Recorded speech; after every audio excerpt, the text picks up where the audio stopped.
Hello friends, નમસ્તે. મને ઘણા બધાના મેસેજ આવે છે કે એના કડી પત્તાના પાન બધા ખરી ગયા છે, તો એનું શું કરવાનું?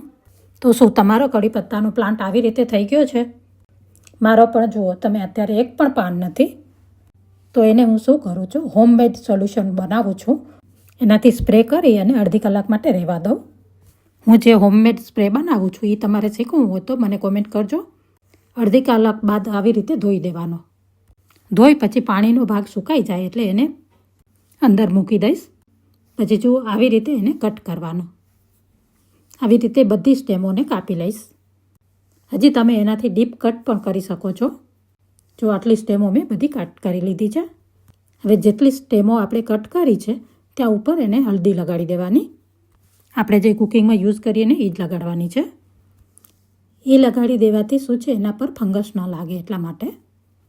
હવે અહીંયા તમે જોઈ શકો છો, પોટ નાનું છે, એની બ્રાન્ચીસ બધી બહાર નીકળે છે પોટથી. તો અહીંયા મેં એવી રીતે કર્યું છે કે પોટની અંદર જ રહે બ્રાન્ચીસ. મોટા પોટમાં મેં કમ્પોસ્ટ નાખ્યું છે બધી બાજુ. એની અંદર આપણે લાકડી કે જે હોય તમારી પાસે એ નાખી દેવાની ને પછી એના પર આવી રીતે બેગ લગાડી દેવાની. મેક શ્યોર કે એ બેગમાં હોલ ના હોવા જોઈએ. હું જે બેગ લગાડું છું એના પર નાના નાના હોલ આવી ગયા હતા, તો એના પર મેં ટેપ લગાડી દીધી છે. અહીંયા તમે જોઈ શકો છો, મેં આખા પોટ પર કવર ચડાવી દીધું છે બેગનું. અહીંયા તમે જોઈ શકો છો, મેં ઉપર બાંધી દીધું છે દોરીથી, તો એ ટાઈટ થઈ ગયું છે.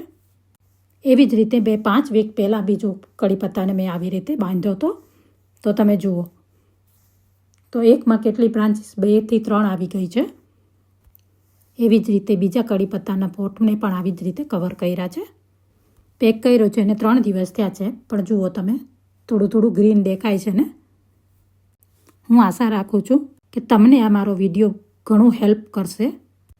તમને જો મારો વિડીયો ગમ્યો હોય તો લાઇક, શેર અને ફોલો કરજો. Thank you for watching.